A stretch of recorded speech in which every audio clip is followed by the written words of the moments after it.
So our next speaker is Dr. Xiaona Liu, and many of you know her as a little Spitfire who I always used to say that I think that Yang Wei might be the smartest person that I know, and then I met Xiaona and realized that she might be smarter than him.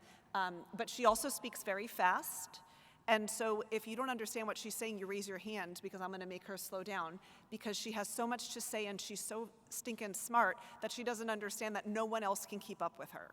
So there's a lot to say, but she only has actually 15 minutes, I think, in order to be able to get through everything she wants to. So slow and steady so everyone can understand the amazing work that you are doing. And we asked her and tasked her to create one last model, the last one to ever be created, please, for the large deletion genotype of Angelman syndrome, including all of those other genes that we talked about outside of UBE3A.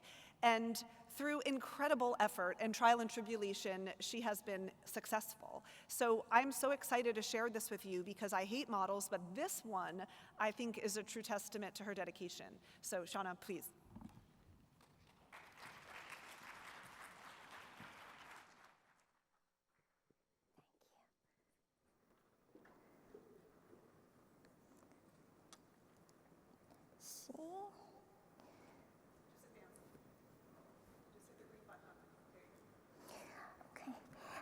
Thanks for this opportunity.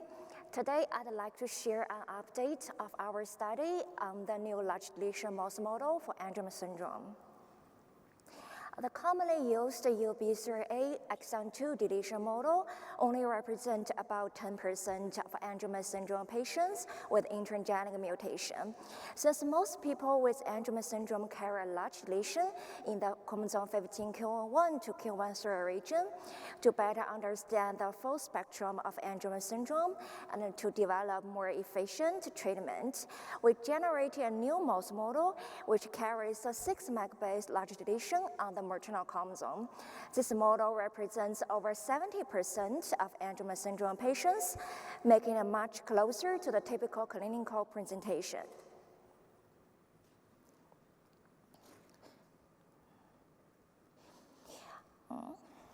So last time, we shared the neurobehavioral differences between the large lesion and the UB3A knockout mice. Today, I will focus on what we have learned from their EEG recording, how their brain activity and sleep differ, what that tells about of the treatment development for Angelman syndrome using the EEG as a biomarker. We used a wireless EEG transmitter placed in a small subcutaneous pocket on the back of each mouse. Each transmitter has 4 leads, 2 EEG leads positioned to the scalp to capture the activity across entire cortex, and 2 EMG leads placed on the trapezius muscles to monitor muscle tone. By combining EEG and EMG signals, we could accurately assess both seizure activity and sleep pattern. Let's start with an example. Here's a 15 minutes EEG snapshot from a wild-type mouse. You can see a stable, consistent baseline across all frequency bands in different colors, reflecting typical brain activity under normal condition. Next, this is an example of a seizure-like episode composed of multiple spike trains. These are the bursts of a highly amplitude rhythmic activity, reflecting a hypersynchronized discharge in the cortex.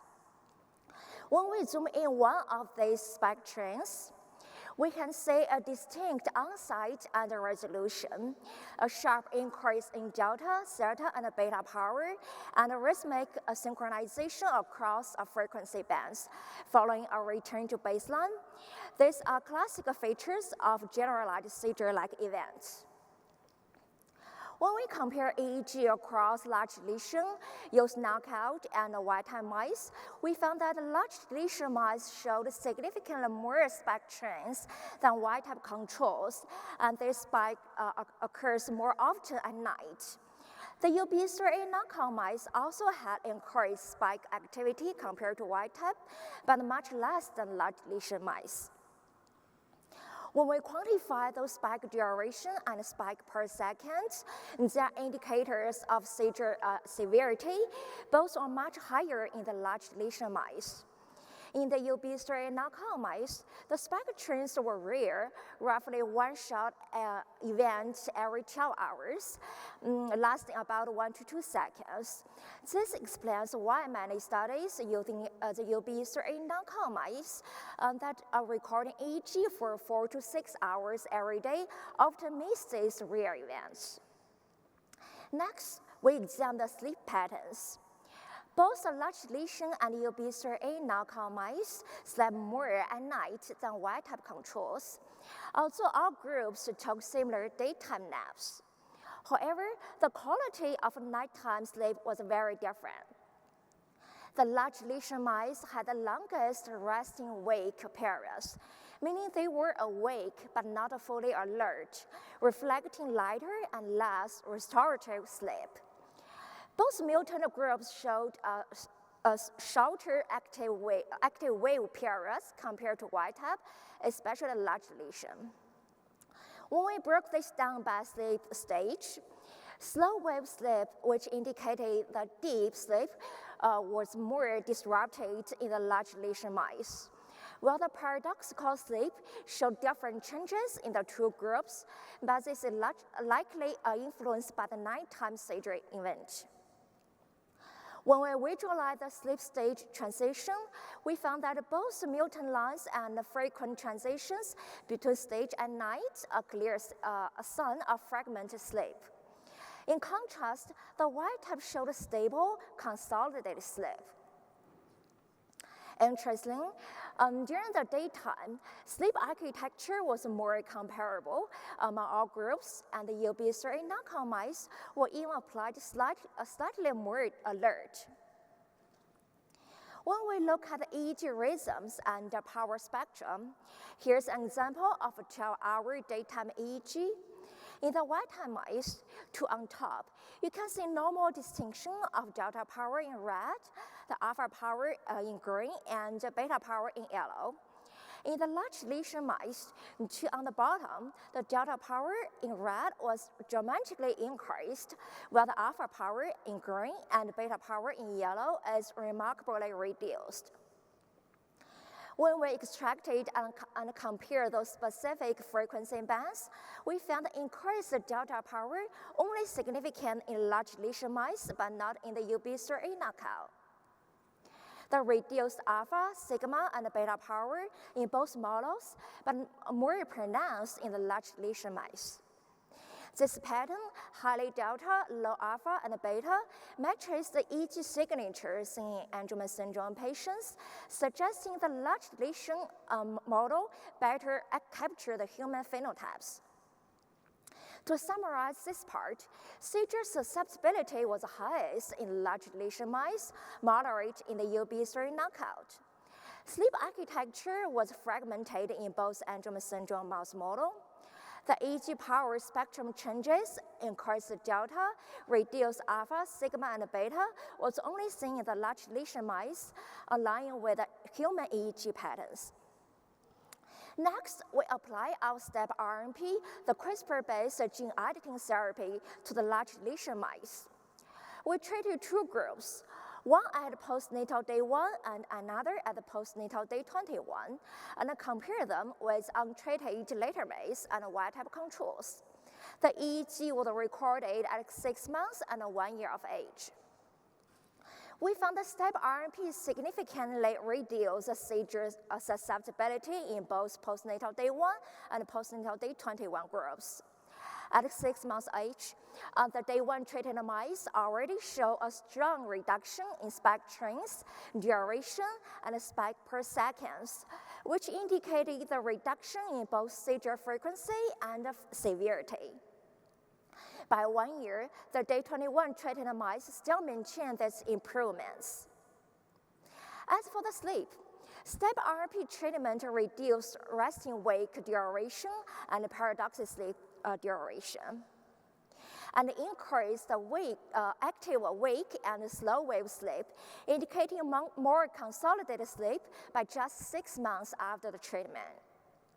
By the 1 year, the day 1 treated mice showed extended slow wave sleep compared to wild-type level, despite a confounding factor of aging. When we visualize the sleep stage transition, treated mice showed fewer fragmented transition at night, approaching the stable patterns of a wild-type at 6 months after treatment. At 1 year, the day 21 treated mice showed a sleep state transition pattern nearly identical to the wild type, indicating a delayed yet progressive restoration of neural circuit organization. Similar pattern also observed during the daytime recording. By 1 year of age, the sleep transition between treated large lesion and the wild type pairs are nearly indistinguishable.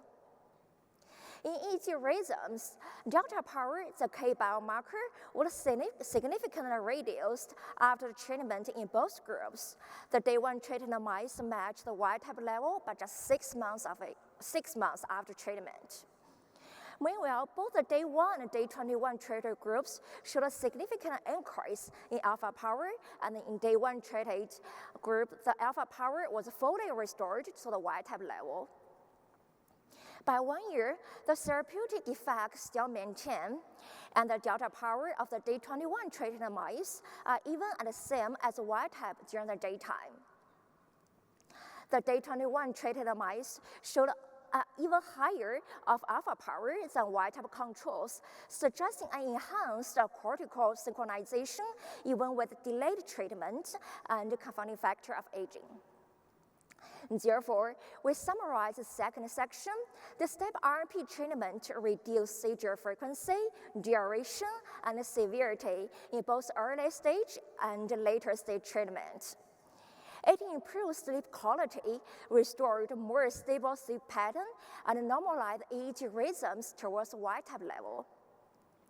Overall, this data demonstrate that the new large lesion mouse model provides a much more comprehensive and clinical relevant representation of Angelman syndrome. It recapitulated the key neurological features observed in the patients with large lesion, including increased seizure susceptibility, disrupt sleep architecture, and the distinct EEG rhythm changes of Angelman syndrome.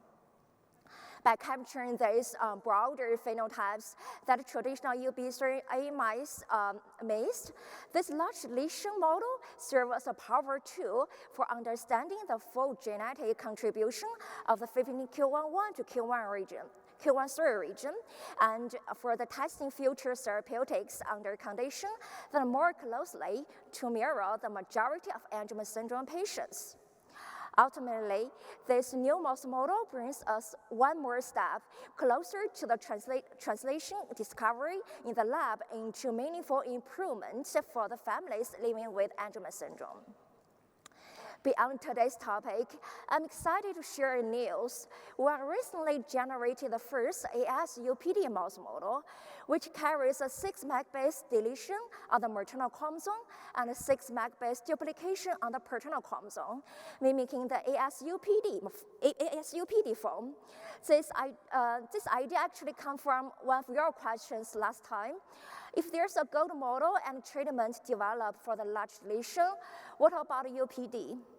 We are now conducting baseline behavior tests on this new model, and I'm looking forward to share the results with you soon.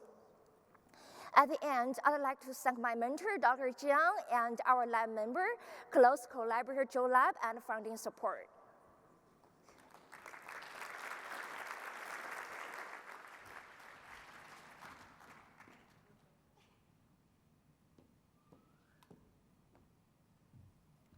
I said no more models, and there she goes. She made another model. No, we purposefully wanted to ensure that as we think about the genes outside of UBE3A, we also think about the genes in UPD and ICD, so that's incredibly important. So really, I know that was a whirlwind, and probably very few of you really captured the significance of that, and I'm going to summarize it in one sentence, which essentially is that they made a model that is more significantly impaired than the traditional Angelman knockout model, which is just the UBE3A, But what they also showed is when they put CRISPR in to just edit UBE3A, they actually corrected almost all of the phenotypes. But what's more important than that, what it tells us is that that model may not distinguish the specific between non-UBE3 genes and UBE3 genes in correction. But what it will tell us is that, again, they repeated the fact that they were able to rescue phenotype almost equally, if not equally, in the newborn mice as they were in a P21 mouse, which would be an adolescent, a teenager mouse. And ultimately, what they found was over time, at 6 months and at 1 year, that correction got better and better for the older animals, which is something we believe is probably true for humans, right? It may take more time for an adult or an adolescent to see the same benefit as a 2-year-old or a 1-year-old, but we have all the time in the world. We've just been waiting. So it's okay if it takes more time, but it may have to drive the fact that in a clinical trial environment, we can't be cutting these trials off too early because we may see the best of benefit over time.